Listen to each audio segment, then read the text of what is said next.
Hello and welcome to the CapEx Chat. My name is Daniel Lindén and I'm here with my colleague and friend Fredrik Weissenrieder. Thank you, Daniel. Today's topic is on rescuing mills.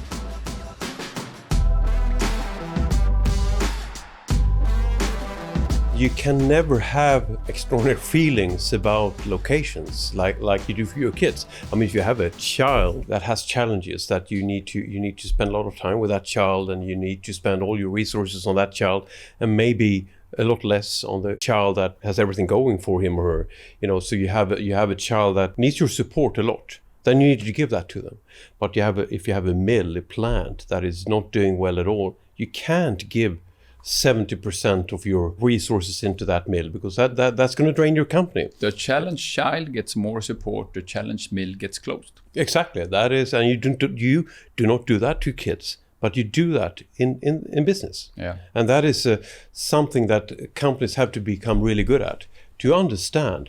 We're talking business. Yeah. Well, of course, we're talking about a lot of people involved in those businesses, and that there might be individual consequences, and sometimes it's tragedy, of course, if these people work in a remote area and so on. But from a business point of view, you need to take care of that in the best way possible, but you cannot avoid or procrastinate. Unfortunately, when I look at the real world, it's not the way it works. In neither direction, I would say, both with children, but let's leave that for now. But also when it comes to mills or machines, it's so obvious to me that the challenged mill, the challenged machine gets so much more attention from the managers, from the top brass of the company. Yeah. Unfortunately, also way too often, and we're not talking small money, they get way too much money until the closure. Yeah, we've had, 700 mills, plants in our products just over the last 15 years.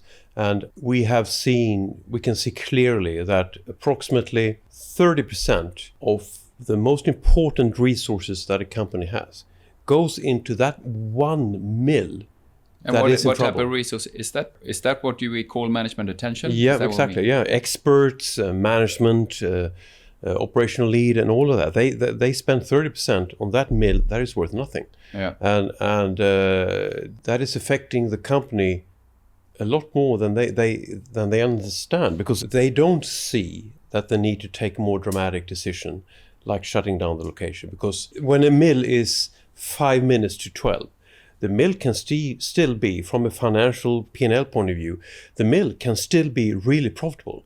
You can have a return on capital employed of like 15-20%. We're careful with profitability, right? Yeah, of course, yeah, because we're talking about book profitability. Yeah. So the book profitability can be, at least moderately, could be good. Can have like a return on capital employed of 15, positive EVA, and so on and so on. But why does that happen? Well, the books have been written off, and the EBITDA margin is not a disaster yet. It's just poor. But when you take one divided by the other, it's going to end up in a good number. But that's just the books. But also, we know this, that the older sites, the older plants, the older mills, to get them up to an EBITDA level, to get them to a competitive state again from a cost point of view, the CapEx needed for that can be enormous. For a pulp mill, for a paper mill, we're usually talking about hundreds of millions of dollars. If you liked what you heard us talk about today and want to hear more about similar topics, don't forget to click subscribe or follow below. And if you liked what you heard today, press like.